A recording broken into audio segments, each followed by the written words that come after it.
Eto na ang last na nahugasan kong mga bote.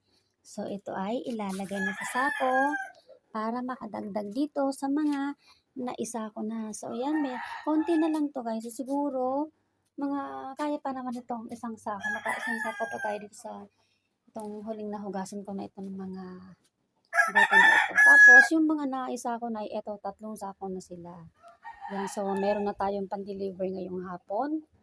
Kasi itong magiging kaperahan nito guys ay ipambabayad ko sa aming bayarin. Kasi may nag-aantay na bayarin ako kaya kailangan itong ibenta. O yan, ayan na yung aking paglalagyan ng sako. So after nyan ay i-deliver na natin yan para maging pera na. O na-extra pa yung aking kuting makikiusyuso. Kuting! O dinudot-dot yung sako o. Nagpalit ng sako. Din makakapuno pa tayo ng isang sako. Malaki itong sakong ito oh.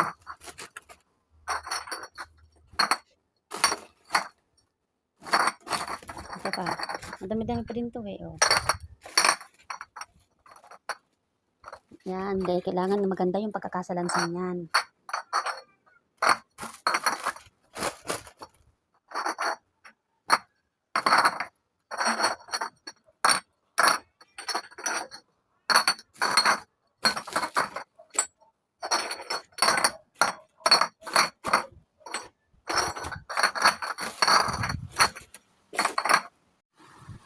Ito na, naikarga na yung ating pang-deliver. So, ready na. Mag-deliver na tayo, guys. So, ang ating pang-deliver ay 4 na sako na bote. Okay, so magiging pera na ito ngayon. Let's go na! Oh, let's go!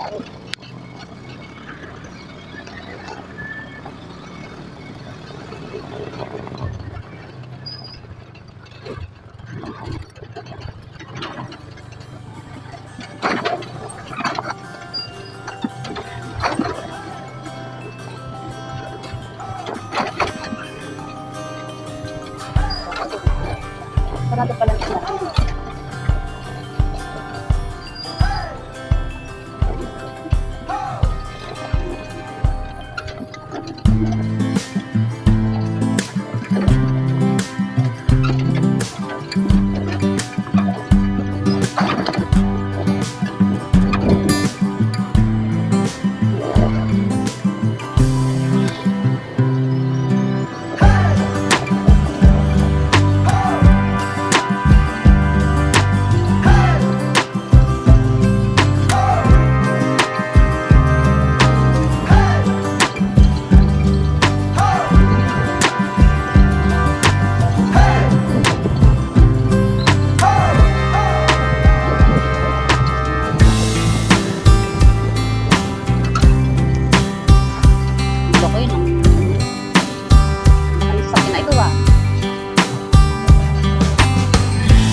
Okay, so alright, nandito na kami sa aming pagdidilibiran.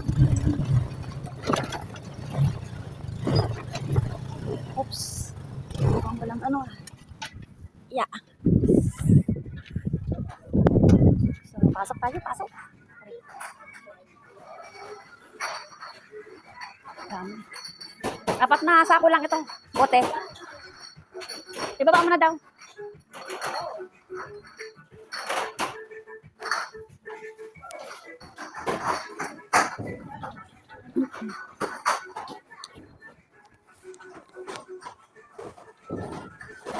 Papasok. Mabigat kasi yan ay. Malalaking sako ng kanyang pinaglagyan yan. Mabigat-bigat din yan.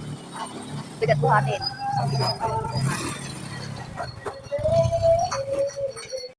Bigat.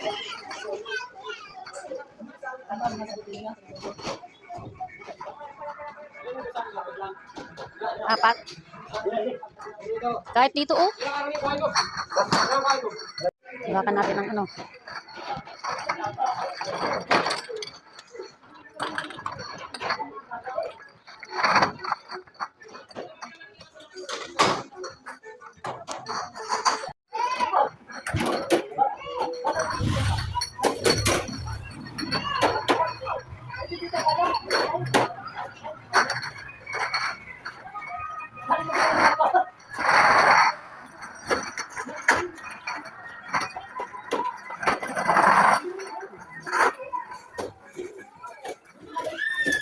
Okay, so ito na yung ating total ng bote. Sasakay muna ako.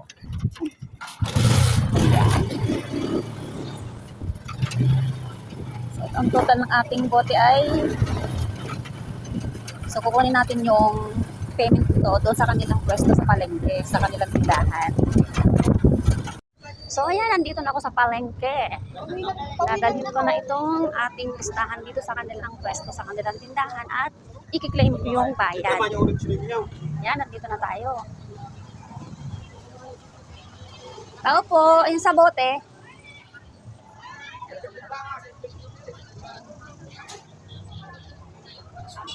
Ang kanilang pwesto. Para hindi na sila magamit ng 1.5. Yung dali sila ginagamit nila. Ayan na, meron pa naman. Oops. Aha. Ang bilis. Ayan na, meron. Okay, so mabilis. Okay na. Nakuha na natin yung payment.